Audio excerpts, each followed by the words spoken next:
साहब 9 और 10 मई के वाक़यात में जो गिरफ्तार मुलज़मान के ट्रायल हैं अब आम फौजदारी अदालतों में चलाए जाएंगे। मेरा आपसे ये सवाल है कि क्या ऐसा होगा कि फ़ौज भी जो है एक फ़रीक के तौर पर सामने आएगी और जिस तरह से इन लोगों पर इल्ज़ामात है जिन्होंने फ़ौजी तंसीबात पर अटैक किया और वहाँ पर वो अपने आप को डिफेंड करेंगे?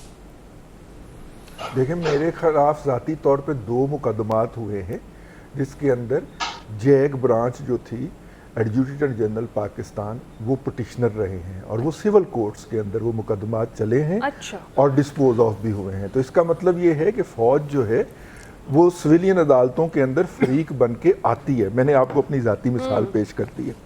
देखिए, एक जजमेंट आई थी 5 अरकान के ऊपर मुश्तमल, जस्टिस अजमल मियाँ, जस्टिस बशीर जहांगीरी, जस्टिस मामून काजी, जस्टिस शेख रियाज अहमद और जस्टिस आरफ चौधरी साहब जो थे, ये उसके 5 रुकनी बेंच था और यूनानिमस जजमेंट थी अर्शेर कावसजी बनाम कराची बिल्डिंग कंट्रोल अथॉरिटी की।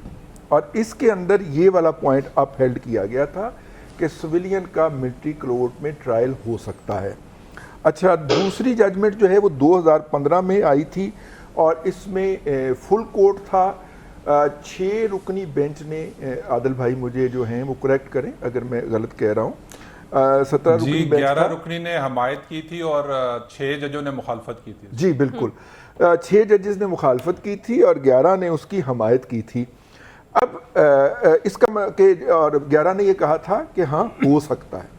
अच्छा। अब अगर इस जजमेंट को हमने सेल थ्रू करना है, मौजूदा हालत के अंदर ये जजमेंट इम्प्लीमेंटेबल नहीं है। मैं ये अर्ज कर रहा हूँ, अगर इस जजमेंट ने इम्प्लीमेंटेबल होना है तो वो उन 11 रुकनी बेंच से एक जज ज़्यादा होना चाहिए उस बेंच के अंदर जिसके अंदर जो जिसने ये जजमेंट दी थी, या कम से कम उतने होने चाहिए प्रैक्टिस एंड प्रोसीजर जो कि कानून लग चुका है उसके तहत।